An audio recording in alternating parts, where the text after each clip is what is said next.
ಜಗತ್ತು ತನ್ನ ವಾಗ್ದಾನಗಳನ್ನು ಮುರಿಯಬಹುದು, ಆದರೆ ದೇವರ ವಾಗ್ದಾನ ಎಂದಿಗೂ ಮುರಿಯುವುದಿಲ್ಲ.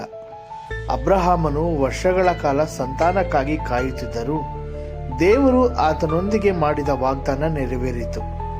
ಅರಣ್ಯದಲ್ಲಿ ಇಸ್ರಾಯೇಲ್ಯರು ಹಸಿವಿನಿಂದ ನರಳಿದಾಗಲೂ ಆತನು ಮನ್ನಾ ಕೊಟ್ಟನು, ಬಾಯಾರಿದಾಗ ನೀರು ಕೊಟ್ಟನು, ಅವರ ದಾರಿಯಲ್ಲಿ ಅಗ್ನಿಸ್ತಂಭವಾಗಿ ಬೆಳಕಾಗಿದ್ದನು. ವಾಕ್ಯವು ಹೇಳುತ್ತದೆ, ನಿಮ್ಮನ್ನು ಕರೆಯುವವನು ನಂಬಿಗಸ್ತನು, ಆತನು ತನ್ನ ಕಾರ್ಯವನ್ನು ಸಾಧಿಸುವನು. ಜನರು ಬದಲಾಗಬಹುದು, ಪರಿಸ್ಥಿತಿಗಳು ಹದಗೆಟ್ಟಿರಬಹುದು, ಆದರೆ ದೇವರ ನಂಬಿಗಸ್ತಿಕೆ ಶಾಶ್ವತ. ಹೀಗಾಗಿ ಧೈರ್ಯದಿಂದ ಮುಂದೆ ನಡೆಯಿರಿ. ನೀನು ಒಂಟಿಯಾಗಿಲ್ಲ, ಯೇಸು ಎಂದಿಗೂ ಕೈ ಬಿಡುವುದಿಲ್ಲ.